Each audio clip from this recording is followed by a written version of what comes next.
let's talk about habits that keep dads stuck. The first one ties into an innate human drive that humans have, and men in particular, where we need to feel like we're going through some sort of personal growth or some sort of journey of mastery where we can see improvements and we feel like we're getting better. So the first one is having a challenge or a goal, something to aim for. So you have a purpose to what you're doing, whether that's trying to improve your fitness, trying to improve your energy, or whether it's trying to lose body fat. So it might be something like a half marathon or high rocks, or X number of kilos in Y number of weeks, and then accepting that you have to commit to that process, because unless you have a focus, clear boundaries where you can see whether you're improving or not, and you commit to it, you're going to find it hard to stay motivated. And quite often the reason why people feel stuck, they haven't got anything to aim for and they're not moving towards anything or trying to improve themselves. But then when you know what you're aiming for and what you're going towards, you can then look at what data you need to track so you can see whether you've got that progression. So tracking data and visually being able to see whether you're making progress or not is the next step to it. If you think about a business, they've got annual goals, they've got quarterly goals, you might have weekly goals, and you track your KPIs. You track the inputs that affect the outputs. You need to do the same with whatever your personal goal is. And then following on from that business analogy, you'll have weekly meetings, monthly meetings, quarterly reviews, and an annual review where you reflect on progress, you reflect on what's happened, and you tweak your plan. That's the other thing that keeps people stuck. They never have that point of reflection, not just on their health or fitness, but on life in general. Am I being the parent that I want to be? Is work going in the direction that I want it to? Am I being the person that I want to be? Am I living up to my personal values? Is there anything I can do to improve my life, improve my relationship with my partner, whatever it may be? But this is one of the benefits of my weekly check-ins with my clients, because every week they review their week and we look at their data together and we look at what we can tweak, what we can change, and add perspective to the week. But when you've got the direction that you want to go in and you know what you want to achieve, then it's a case of looking at the habits that mean you can, ferociously go after that goal. The best way to think about this is, what habits put me in a good state of mind and contribute to positive mental health? And which habits worsen mental health and contribute to poor mental health? Because you want to minimize those that make you feel bad and maximize those that make you feel good. There's a good exercise I do with my clients where we have two tables, and one has habits you always regret, and the other has habits you never regret. Then the second column is why. But with the why, the trick is going into the emotional reason why, and also the second and third order consequences. One habit might be ordering a Domino's pizza. And then the why would be, afterwards I feel gross, I feel bloated, I feel guilty that I had it because I know it's not good for me. I then don't sleep very well that night, which means the next day I'm more tired and irritable when I want to play with my kids, which then means it reduces the quality of time that I spend with my kids. And then bringing that awareness, that sharp awareness to your habits, it then makes it easier to not do them next time you are in that position. Your partner might be like, "Should we get Domino's?" You'll be like, "No, it's all right, I'll cook a meal."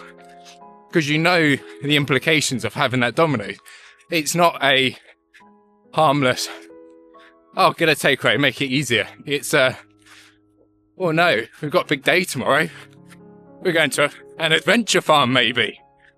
I don't want to feel awful. I want to make the most of it.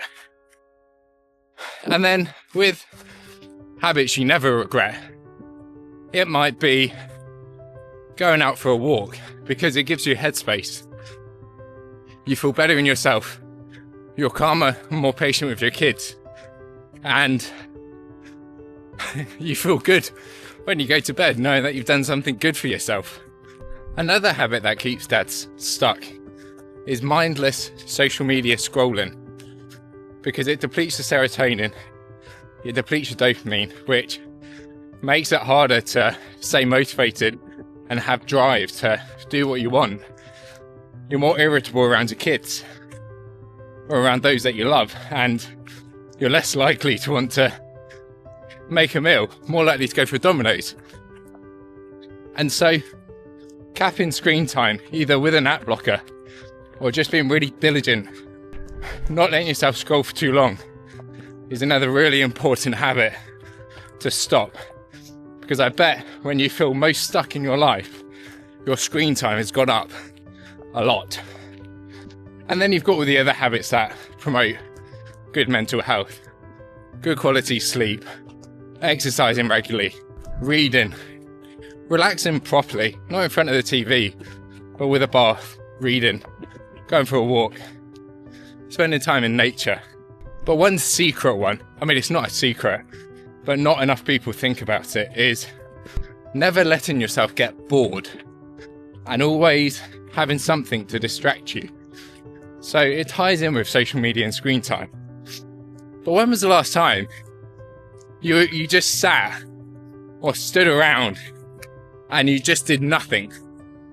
So the example I can give is, if you're on the toilet, are you watching this on the toilet? Do you scroll social media? Do you pull your phone out? When you're eating food, do you go on your phone? Do you watch something? Do you watch it in front of the TV? When you're in a queue, or like in Tesco's or a supermarket, do you get your phone out? When was the last time you were genuinely just bored and you didn't look at anything and you let your mind race and think for itself and you're in your head with your own thoughts? All of these runs I do, by the way, I never have music in. Unless I'm talking to this camera, I'm just with my own thoughts, and it helps my creativity. It helps me untangle any problems or any thoughts that I have. And ultimately, it improves my mental health. The last 10 days, running 10K a day has been incredible for how I feel about myself. Mentally, more so than physically. This is because we've got two types of thinking. We've got divergent thinking and convergent thinking. Convergent thinking is like having a to-do list, having direction, having focus, tunnel vision, checking off things that we need to do. But the other kind of thinking that we have is divergent thinking. And that's where we let our mind wander, where we let ourselves get bored. And in this thinking, we activate a part of our brain called the default mode network. And this is a part that takes all of these ideas, all of the content we consume, all of the information in our head, and it connects it. It connects one dot to the next. And essentially, that's how ideas are formed. That's how we create solutions to the problems that we're facing. But not enough people do this. Not enough people let themselves get bored. And that's what I think is one of the big contributors to this decline in mental health that we've seen. One last thing is accepting change takes time. You'll have weeks where you feel like you're flying, where everything is going really, really well, and you are the person you want to become. And then you have weeks where it feels like nothing goes right, and you're falling off the wagon, you haven't made any progress at all. Expect that. Journeys are never linear. They're always up and down, good weeks, bad weeks. But again, I come back to why having a coach is so important, because they can pull you out of the weeds of your life and say, well, no, look, this is where you were 3 months ago, 6 months ago, and this is where you are now. Sprint finish, day 10 of doing 10k a day for 30 days.